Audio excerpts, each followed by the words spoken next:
tidak ada.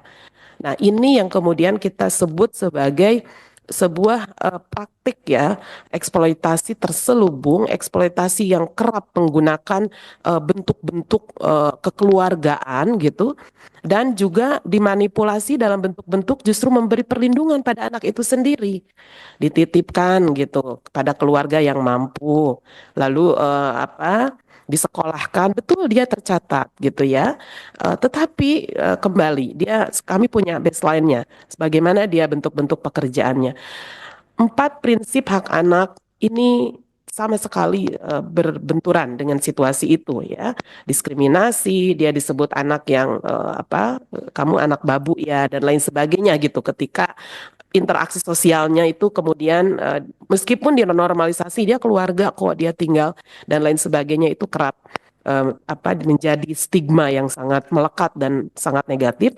Tidak ada kepentingan terbaik bagi anak, meskipun tadi manipulasi kalimat-kalimat yang sangat gitu ya, seolah-olah ingin memberi dukungan pada anak. Dan ini memang sangat sulit karena ketika misalnya daerah bencana, orang tuanya meninggal yatim piatu dan tidak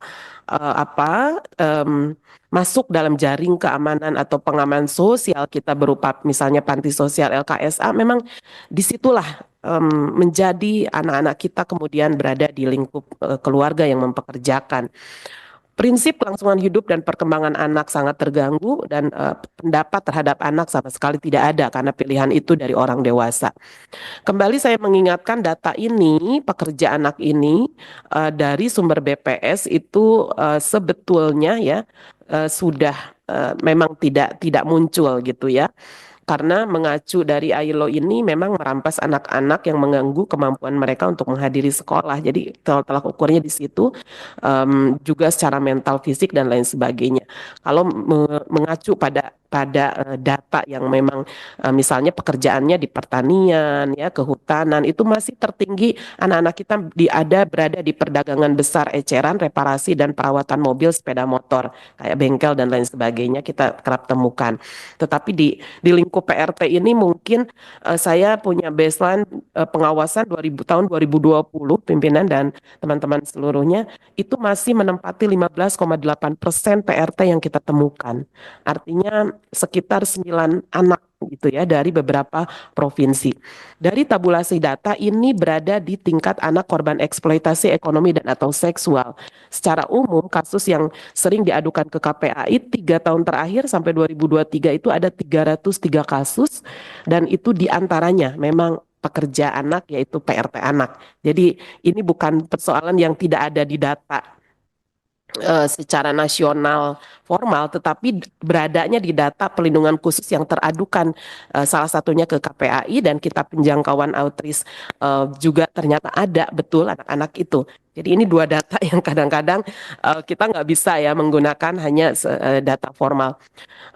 Selain itu, saya ingin memberi insight bahwa perkembangan eksploitasi anak itu yang hari ini tinggi adalah prostitusi online, PRT anak tetap ya. Kami bertemu dengan para pemangku kepentingan untuk bekerja keras di level daerah. Next, Gubernur Lampung waktu itu wakil gubernur kami temui, karena di sana 1-2 anak di permukaan, begitu dikembangkan hampir 15 anak kami temukan menjadi PRT.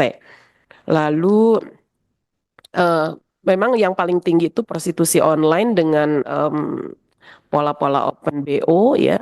Lalu perjanjiannya sebenarnya untuk dipekerjakan jadi PRT, itu pintu masuk banget itu kata-kata pekerja rumah tangga itu. Begitu datang ke Jakarta, dimasukkanlah di tempat yang tidak punya akses keluar masuk, lalu harus melayani para hidung belang dan menjadi ruang terselubung prostitusi. Dan kita juga harus melihat dari sisi ruang pornografi dan ruang aman digital itu kemudian juga banyak mempekerjakan anak-anak sebagai talent film ya, talent film porno diantaranya, dan diedarkannya pun di negara-negara yang sudah mereka janjikan atau kirimkan. pimpinan, kami juga melihat ada penyalahgunaan PKL dan magang. Ya, kalau kemarin kita heboh dengan varian job di tingkat mahasiswa, ini juga berkaitan dengan eksploitasi yang berkedok PKL. Ya, beberapa terlaporkan ke kami. Ini insight aja ya, maksud saya pola eksploitasi hari ini masuk Ibu, dalam berbagai. tambahan 2 menit lagi. Oh, oke. Sehingga saya tidak perlu banyak untuk melihat sisi eksploitasi lain. Kami masuklah di baseline PRT anak, betul bahwa di usia anak-anak ini 15 sampai 18 tahun yang paling rentan usianya di Jogja dan Sumba Barat Daya rata-rata perempuan dan kebanyakan mereka memang menjadi babysitter ataupun PRT anak. Apa yang kami temukan? Mereka bekerja di atas jam 18 dan di bawah jam 18, artinya 24 jam all in time. Dan jenis pekerjaannya juga penuh tekanan, penuh waktu dan lain sebagainya. Sehingga tuntutan ibu dan bapak itu ke anak bisa dibayangkan betapa repot hidupnya. Lalu lingkungan kerja berdasarkan ini juga berada di tempat-tempat yang keluarga rumah berantakan dan lain sebagainya ya. Jadi menunjukkan tumbuh kembang tidak optimal. Dampak fisik anak, perkembangan emosi dan sosial sangat tidak memberi dukungan tumbuh kembang yang optimal. Rekomendasi kami ada